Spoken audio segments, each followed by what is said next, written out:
الحمد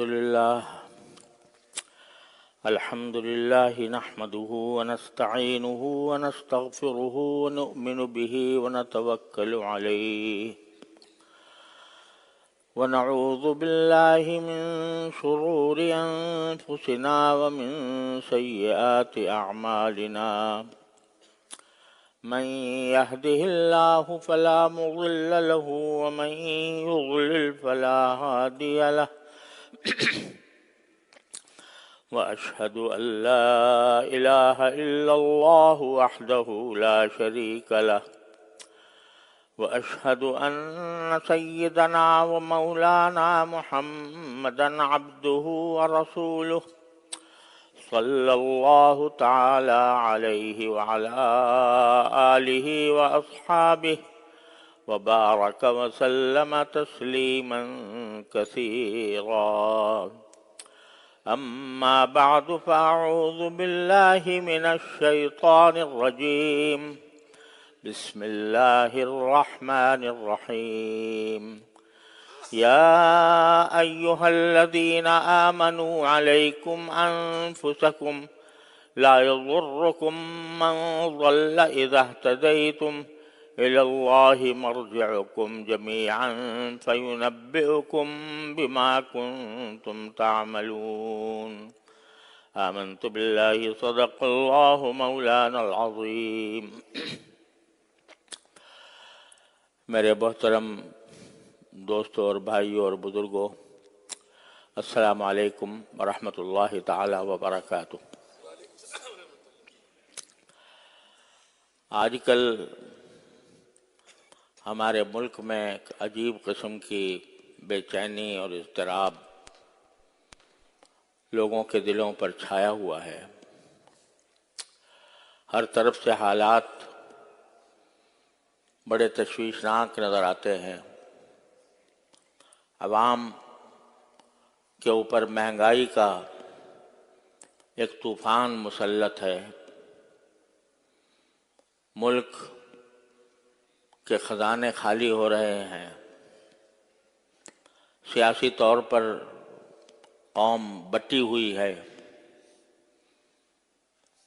عدم استحکام سیاسی طور کے اوپر بھی ہے، معاشی اعتبار سے بھی ہے۔ ایک ہنگامہ برپا ہے، سیاسی سطح پر ایک ہنگامہ برپا ہے۔ ملک کا خزانہ خالی ہو رہا ہے اور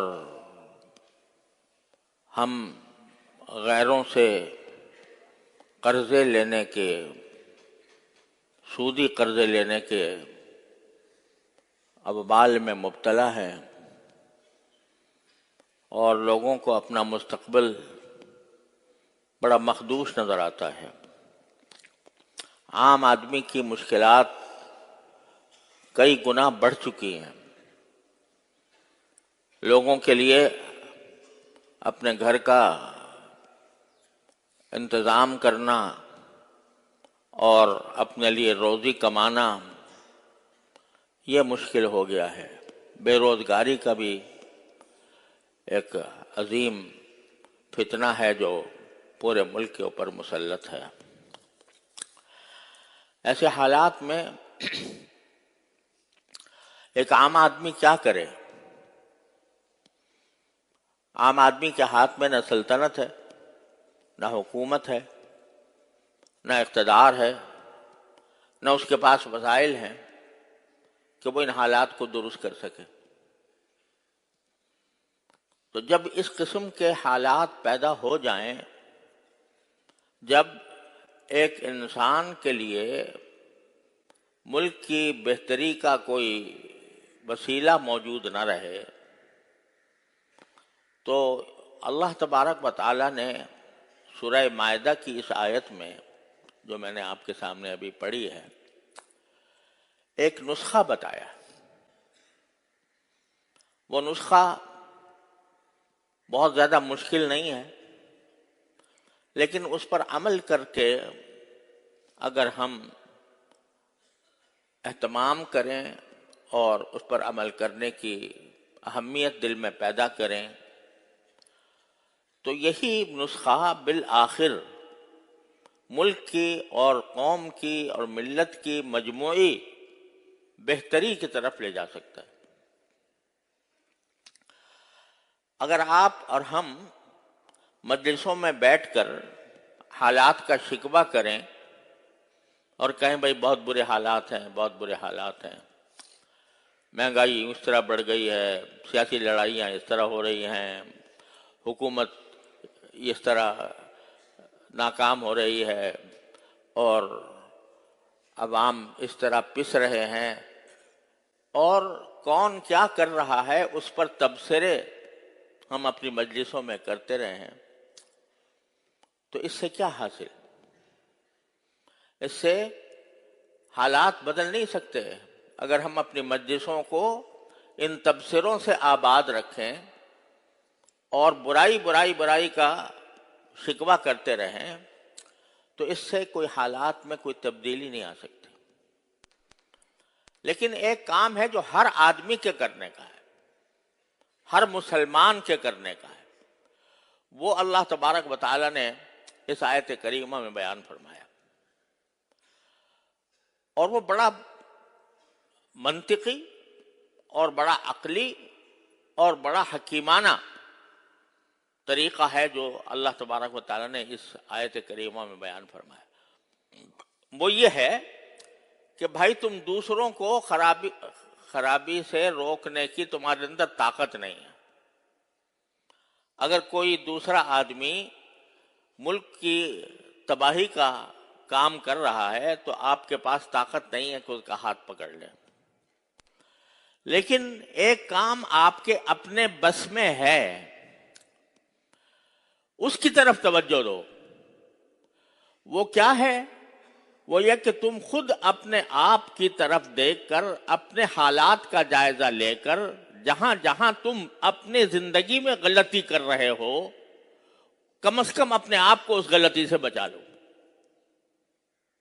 آج اگر ہم یہاں 1500 آدمی موجود ہیں اور ہم میں سے ہر ایک یہ تہیہ کر لے کہ میں اپنے آپ کو ٹھیک کروں گا، یعنی میرے اندر جو غلطیاں پائی جا رہی ہیں ان کی اصلاح کروں گا، ان کو درست کروں گا۔ اگر یہ 1000 آدمی یا 2000 آدمی جو بھی ہیں، وہ اگر یہ تہیہ کر کے اپنی اصلاح کی طرف لگ جائیں تو 1000-2000 آدمی ٹھیک ہو گئے۔ اور اگر ہر مسجد سے، ہر ممبر سے، ہر علاقے سے یہ پیغام ساری دنیا کو پہنچایا جائے کہ بھائی تم دوسروں کی فکر چھوڑو اور اپنی فکر کرو، اپنے حالات کو درست کرو، تو اللہ تبارک و تعالیٰ کے بتائے ہوئے اس حکم کے نتیجے میں رفتہ رفتہ معاشرے کے حالات درست ہوتے چلے جائیں گے۔ آج ہم جس مصیبت کا شکار ہیں وہ یہ ہے کہ ہمارا معاشرہ حرام خوری میں مبتلا ہے۔ سب سے بڑا وبال ہم پر جو آیا ہوا ہے وہ حرام خوری کی وجہ سے آیا ہوا ہے۔ رشوت کرپشن کے آپ ہر روز نام سنتے ہیں، اخبارات میں آتے ہیں، میڈیا کے اوپر آتے ہیں، اور یہ ایک حقیقت بھی ہے کہ ہمیں جو تباہ کیا ہے وہ در حقیقت حرام خوری نے تباہ کیا، اور ہر آدمی کو اپنا یہ جائزہ لینا چاہیے کہ میں جو کچھ کر رہا ہوں اس میں کہیں کسی حرام خوری کا دخل تو نہیں ہے۔ یعنی یہ دیکھو انسان کی روحانی اور نفسانی اصلاح کے لیے سب سے اہم بات یہ ہے کہ اس کے پیٹ میں جو لقمہ جا رہا ہے وہ حلال کا ہو۔ اگر وہ لقمہ جو میں کھا رہا ہوں اگر اس میں کسی حرام کی آمیزش ہے، حرام کی ملاوٹ ہے، تو وہ لقمے جا کر وہ میرے جسم کی جو پرورش کرے گا، وہ پرورش کا ایک حصہ حرام کی پرورش ہوگی، اور اسی لیے حدیث پاک میں حضور نبی کریم سرورت عالم صلی اللہ علیہ وسلم نے ارشاد فرمایا کہ لحم نبت من سحت فالنار اولا به او کما قال صلی اللہ علیہ وسلم، کہ انسان کے جسم کا جو گوشت کسی حرام کھانے کی وجہ سے اگا ہے وہ جہنم کا حصہ ہے، جہنم اس کی زیادہ مستحق ہے۔ یعنی وہ جسم کا وہ حصہ، گوشت کا وہ حصہ جو کسی گناہ کے اور حرام کھانے کے نتیجے میں جسم پر اگا، وہ جہنم اس کی زیادہ مستحق ہے، جہنم اس کو پکڑ لے گی۔ ایک لقمہ فرمایا، کوئی لقمہ جو حرام طریقے سے حاصل کیا گیا ہو اور اس سے جسم پر گوشت اگا ہو تو وہ جہنمی ہے وہ حصہ، اللہ بچائے۔ لہذا یہ اس وقت جو ہمیں سب سے بڑی ضرورت ہے وہ در حقیقت حرام خوری سے بچنے کی ہے۔ اچھا، بعض لوگ یہ سمجھتے ہیں کہ حرام خوری یہ ہے کہ میں رشوت لے کے کھا لی، یقیناً یہ حرام ہے، اور اعوذ باللہ ہمارے ادارے، ہماری حکومتیں، ہمارے محکمے، ہمارے دفاتر اس رشوت خوری سے بھرے ہوئے ہیں۔ کوئی آدمی اگر کسی سرکاری دفتر میں اس کا کوئی کام پڑ جائے تو وہ مہینوں چکر لگاتا رہے، بغیر رشوت دیے اس کا کام نہیں بنتا۔ یہ صورتحال بالکل عام ہے، پھیلی ہوئی ہے۔ اچھے خاصے نمازی لوگ، لمبی داڑھیاں رکھنے والے اور صف اول میں آنے والے، علماء سے تعلق رکھنے والے، اور ایسے لوگ جو تہجد گزار بھی ہیں، وہ اللہ بچائے جب دفتر میں بیٹھتے ہیں تو قصائی بن کر بیٹھتے ہیں اور لوگوں سے چاہتے ہیں کہ کسی طرح رشوت کر جتنا زیادہ سے زیادہ میں رشوت لے لوں اتنا ہی بہتر ہے۔ اس کام کے اوپر اس میں ان کو خیال ہی نہیں آتا۔ وہ تو ہم تو نمازیں پڑھ رہے ہیں، ہم تو مسجدوں میں جا رہے ہیں، ہم تو ذکر کر رہے ہیں، ہم تو تلاوت کر رہے ہیں، لیکن جو رشوت کا پیسہ لیا ہے اس کی طرف توجہ نہیں کہ جو ہم کھانا کھا رہے ہیں وہ حرام کھا رہے ہیں، اور حرام کھانے کی وجہ سے ہمارے جسم کی جو پرورش ہو رہی ہے وہ حرام طریقے سے ہو رہی ہے۔ ہمارا گوشت جو اگ رہا ہے یہ جہنم کا لقمہ ہے، والعیاذ باللہ، اس کی طرف دھیان نہیں جاتا۔ بے شمار لوگ، ہمارے ایک بزرگ تھے، بزرگ ہی کہنا چاہیے، بڑے تہجد گزار تھے، حضرت والد صاحب رحمۃ اللہ علیہ کی خدمت میں آیا کرتے تھے اور بڑے بظاہر نماز روزے کے پابند، تہجد گزار، لیکن اللہ بچائے سٹے کے کاروبار میں ملوث تھے۔ کوئی نماز اور روزہ اور ذکر اور تلاوت ان کو اس حرام کام سے باز نہیں رکھ سکی۔ تو رشوت کا بازار گرم ہے، ہر جگہ، ہر محکمے میں، کوئی شک نہیں کہ یہ بہت بڑا زبردست جرم ہے۔ الراشی والمرتشی کلاہما فی النار، قرآن کریم میں فرمایا۔ رشوت دینے والا بھی اور رشوت لینے والا بھی دونوں جہنمی ہیں، دونوں جہنم میں جائیں گے۔ پتہ ہی نہیں کس وقت موت آ جائے انسان کو، کسی وقت بھی آدمی اجل کا بلاوا آ جائے اور حساب دینا پڑے تو کیا حشر بنے گا، اس کی طرف دھیان نہیں۔ تو یہ بڑے بڑے گناہ تو ہیں ہی، رشوت ہے، سود ہے، دوسرے کے اوپر ظلم کرنا ہے، لیکن میں آپ کو ایسی باتیں بتاتا ہوں کہ جن کی طرف دھیان نہیں اور پھر بھی ہم حرام کھا رہے ہیں۔ مثلا ایک آدمی ملازم ہے کہیں، اس کی ڈیوٹی ہے 8 گھنٹے کی، وہ اگر 8 گھنٹے کی ڈیوٹی دیتا ہے تو تنخواہ اس کے لیے حلال ہے. لیکن اگر اس میں سے 8 گھنٹے میں سے کچھ وقت اس نے چرا لیا، دیر سے گیا، جلدی واپس آ گیا، یا بیچ میں اٹھ کر اس نے اپنا کوئی ذاتی کام کر لیا، تو تنخواہ کا اتنا حصہ حرام ہو گیا. اور قرآن کریم نے جو فرمایا وَيْلٌ لِّلْمُطَفِّفِينَ، دردناک عذاب ہے ان لوگوں کے اوپر کہ جو ناپ تول میں کمی کرتے ہیں. ناپ تول میں کمی ہر چیز میں ہوتی ہے. اگر ایک آدمی 8 گھنٹے کا ملازم ہے اور وہ 8 گھنٹے پورے نہیں دیتا، فرض کرو کہ اپنے 8 گھنٹے میں سے اس نے 1 گھنٹہ چرا لیا، اپنے ذاتی کام میں صرف کر دیا، 1 گھنٹہ دیر سے پہنچا، 1 گھنٹہ پہلے اٹھ گیا، تو یہ 1 گھنٹے کی تنخواہ اس کی حرام ہو گئی. 1 گھنٹے کی تنخواہ حرام ہو گئی. اور جو کچھ وہ کھائے گا یا پیے گا یا بازار سے خریدے گا، اس میں سے 1 گھنٹے کے برابر جتنا بھی وہ کھائے گا وہ حرام کھائے گا. اور وہ لقمہ جو اس کے پیٹ میں جا رہا ہے وہ حرام کا لقمہ ہوگا، جس کے بارے میں سرکار دو عالم صلی اللہ علیہ وسلم نے ارشاد فرمایا کہ یہ جہنم کا حصہ ہے، یہ جہنم اس سے زیادہ مستحق ہے کہ وہ جا کر اس کو اپنے اندر پکڑ لے. اب اندازہ لگائیے، اب ہر شخص اپنے گریبان میں منہ ڈال کر دیکھے. اگر وہ کہیں ملازم ہے، کسی جگہ نوکری کر رہا ہے، کیا واقعتاً وہ اپنا فرض دیانتداری کے ساتھ ادا کر رہا ہے؟ کیا وہ وقت پورا دیتا ہے؟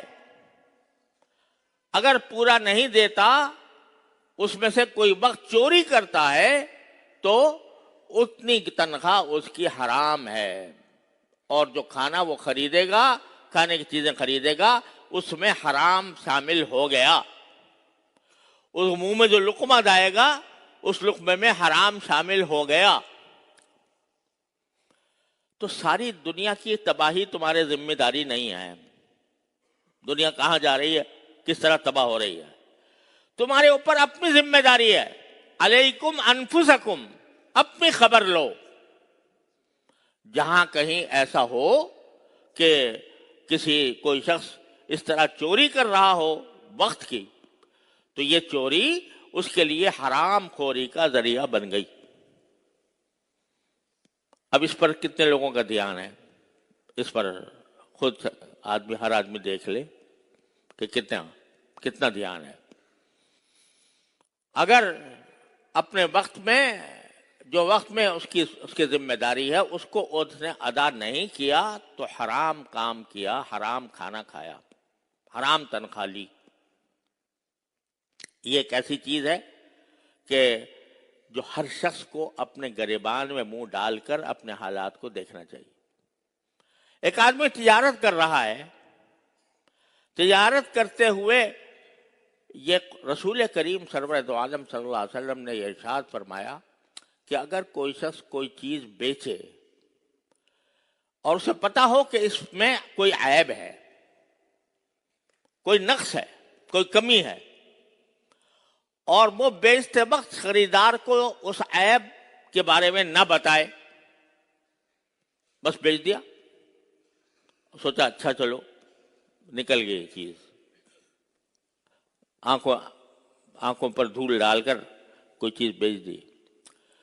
تو رسول کریم سرورت عالم صلی اللہ علیہ وسلم فرماتے ہیں جس نے کوئی شخص عیبدار چیز بیچی جانتے بوجھتے اور خریدار کو نہ بتایا، لم یزل فی مقت اللہ، وہ ساری زندگی اللہ کے غضب میں رہے گا. لم یزل فی مقت اللہ، لم یزل کا لفظ ہے کہ اللہ کا غضب اس کے اوپر مستقل رہے گا زندگی بھر، کہ اس نے ایک عیبدار چیز بغیر اس عیب کو بتائے فروخت کر کے دھوکہ دیا. یہ حرام کام کیا، حرام کام کیا، اس کی وجہ سے جو پیسے لیے اس پیسے میں حرام مل گیا، اور اس پیسے سے جو خریدے گا سامان اور جو رزق کھائے گا اس میں حرام کی آمیزش ہو گئی، اور وہ جو لقمہ کھا رہا ہے اس کا ایک حصہ حرام ہو گیا۔ کتنے ارشادات ہیں نبی کریم سرور عالم صلی اللہ علیہ وسلم کے اس بات پر کہ حلال کھانے کے لیے کا اہتمام کرو، حرام سے بچو۔ یہ جو باہر سے چیزیں آتی ہیں، اللہ کا شکر ہے ہمارے ملک میں اتنی زیادہ نہیں ہیں، لیکن عرب ممالک کے اندر پھیلی ہوئی ہیں۔ گوشت آتا ہے باہر سے، نیوزی لینڈ سے آتا ہے، آسٹریلیا سے آتا ہے، امریکہ سے آتا ہے، اور وہ صحیح طریقے سے حلال کیا گیا نہیں کیا گیا کچھ پتہ نہیں چلتا، لیکن لوگ مزے سے کھا رہے ہیں۔ اور خود ہمارے ہاں بھی بعض قسم کے ایسے گوشت چل پڑے ہیں کہ جن کے بارے میں کم از کم شک ہے کہ یہ واقعتاً صحیح طریقے سے ذبح کیے ہوئے تھے یا نہیں تھے۔ تو آدمی کو حلال و حرام کی فکر، یہ ایک مسلمان کا پہلا کام ہے کہ جو چیز میں لے رہا ہوں، جو کھانا میں کھا رہا ہوں، جو پانی میں پی رہا ہوں، اس میں کوئی حرام چیز شامل تو نہیں ہے۔ لیکن اللہ بچائے یہ فکر مٹ گئی ہے۔ یہ جو آج کل ایک سلسلہ ہے پرائز بانڈ کا، پرائز بانڈ انعامی بانڈ ہوتے ہیں، یہ اصل میں حکومت قرضے لیتی ہے عوام سے، اور اس کے قرضے کی دستاویز کے طور پر ایک بانڈ جاری کر دیتی ہے، اور اس کے اوپر قرآن اندازی کے ذریعے وقتاً فوقتاً انعامات نکلتے ہیں۔ بعض اوقات ایک شخص نے مثلاً 1000 روپے کا بانڈ لیا تھا، یعنی 1000 روپے اس نے دیے تھے حکومت کو قرض، 1000 کا بانڈ دے دیا گیا گورنمنٹ کی طرف سے۔ پھر کچھ دیر کے بعد قرآن اندازی ہوگی تو اس کے بعد اوقات اگر اس کا نمبر نکل آیا تو وہ بعض اوقات لاکھوں روپے اس کو مل جاتے ہیں اس 1000 کے عوض میں جو اس نے لیے تھے۔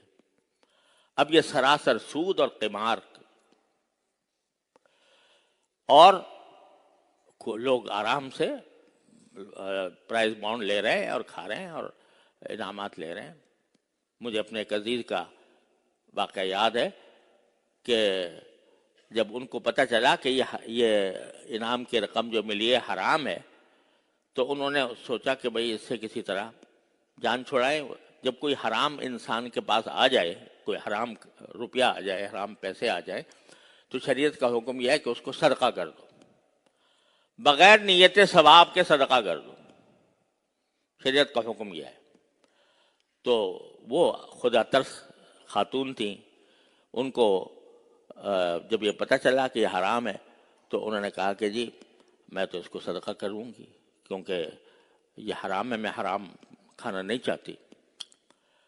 ان کے ایک عزیز نے کہا کہ پاگل ہو رہی ہو، 1,00,000 روپے اس زمانے میں 1,00,000 روپے بڑی چیز ہوتی تھی، وہ تمہیں مل رہے ہیں اور تم اس طرح کر رہی ہو، لو مجھے دے دو، یہ پرائز بانڈ مجھے دے دو، پرائز بانڈ مجھے دے دو، میں کھاؤں گا اس کو، میں لے لوں گا۔ یعنی اس کو یہ سمجھ رہا ہے کہ بھائی یہ ایک بہت بڑی نعمت عظمیٰ حاصل ہو گئی ہے، اور اس کے بارے میں یہ تصور کہ یہ حلال ہے یا حرام ہے اس کا خیال ہی نہیں، اعوذ باللہ۔ جیسے کوئی کہے کہ جی یہ کوئی گندگی پاخانہ جو ہے وہ کوئی پھینکنا چاہ رہا ہے تو وہ کہتا ہے کہ نہیں لاؤ مجھے دے دو، میں کھا لوں گا، اعوذ باللہ العظیم۔ تو یہ حرام چیزیں، حرام مال ہے جو کہ جس کی مختلف صورتیں ہمارے